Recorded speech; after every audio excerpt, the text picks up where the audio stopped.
2024 के लोकसभा चुनाव के परिणामों ने सभी पार्टियों को चौंका दिया। 400 पार का दावा करने वाली भारतीय जनता पार्टी को कई सीटों पर नुकसान उठाना पड़ा और इस नुकसान का कारण क्या रहा, ये अभी तक मंथन का दौर चल रहा है।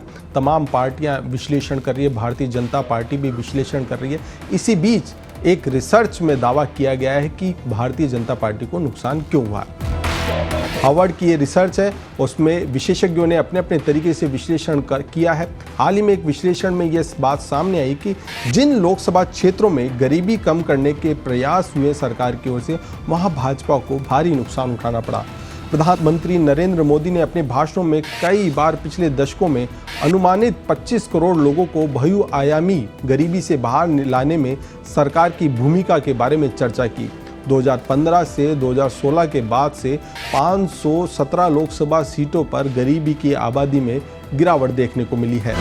राष्ट्रीय परिवार स्वास्थ्य सर्वेक्षण के सामाजिक आर्थिक संकेतों पर हार्वर्ड विश्वविद्यालय के प्रोफेसर SV सुब्रमण्यन के नेतृत्व में एक टीम ने डेटाबेस को खंगाला और पाया कि बहुआयामी गरीबी में रहने वाली आबादी का हिस्सा 517 सीटों पर गिरा, केवल 26 निर्वाचन क्षेत्रों में बढ़ा है। जिन 26 सीटों पर 2015-16 के बाद गरीबी बढ़ी है, उनमें केवल 6 सीटों के लोगों ने इस बार अलग पार्टी को वोट दिया। बाकी 2019 की अपनी पसंद पर कायम रहे। हालांकि केवल 7 सीटों पर गरीबों में 1% से अधिक वृद्धि देखी गई। मेघालय के शिलांग में 6.01% अंक की सबसे अधिक वृद्धि देखी गई। इसके बाद बिहार के पटना साहिब में 4.52% अंक की वृद्धि देखी गई।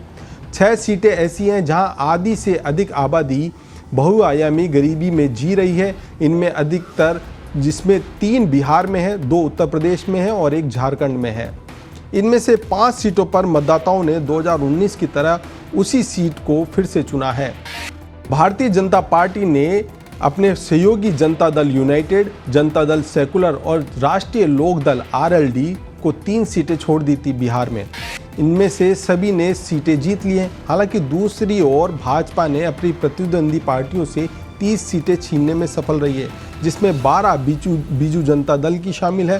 कांग्रेस की 6 सीटें शामिल हैं। इनमें से एक निर्वाचन क्षेत्र में 2019 में लोक जनशक्ति पार्टी के चुनाव लड़ा था, लेकिन इस बार भाजपा ने चुनाव लड़ा और जीत भी हासिल की। तो जहां पर गरीबी हटाने के प्रयास किए गए, वहां पर भारतीय जनता पार्टी को नुकसान उठाना पड़ा। ये हार्वर्ड के एक टीम ने रिसर्च की थी, डेटाबेस को खंगाला, तो उससे पाया कि भारतीय जनता पार्टी को जो 63 सीटों 2019 की अपेक्षा 2019 में जो परिणाम सामने आए थे, उसकी अपेक्षा 2024 में जो 63 सीटों पर नुकसान भारतीय जनता पार्टी को उठाना पड़ा, उसका कारण क्या रहा था। हालांकि मंथन का दौर चल रहा है, लेकिन हार्वर्ड की जो रिसर्च है डेटाबेस पे आधारित, ये काफ़ी कुछ संकेत दे रही है। हालांकि अब सरकार भी अपने स्तर पर, भारतीय जनता पार्टी भी अपने स्तर पर आकलन और मंथन कर रही है और आकलन और मंथन करने के बाद हर पार्टियां अपनी अपनी योजनाएं बनाती है, हार के कारणों को ढूंढती है और उनको दूर करने का प्रयास करते हैं। फिलहाल तो ये जो हार्वर्ड की जो रिपोर्ट है, ये काफ़ी कुछ संकेत दे रही है। और आपको बता दें कि लोकसभा चुनाव में कई सीटें ऐसी भी थी जहां पर सरकार की ओर से आवाज़ दिए गए, बहुत सारे चीज़ें उपलब्ध कराई गई, योजनाएं पूरी वहां पर लागू की गई। इसके बावजूद वहां पर भारतीय जनता पार्टी को नुकसान उठाना पड़ा। फिलहाल ये रिसर्च है और ऐसी ही कई रिसर्चें लगातार आती रहेगी और हर रिसर्च से हम आपको रूबरू कराते रहेंगे, अपडेट करते रहेंगे। देखते रहिए पत्रिका।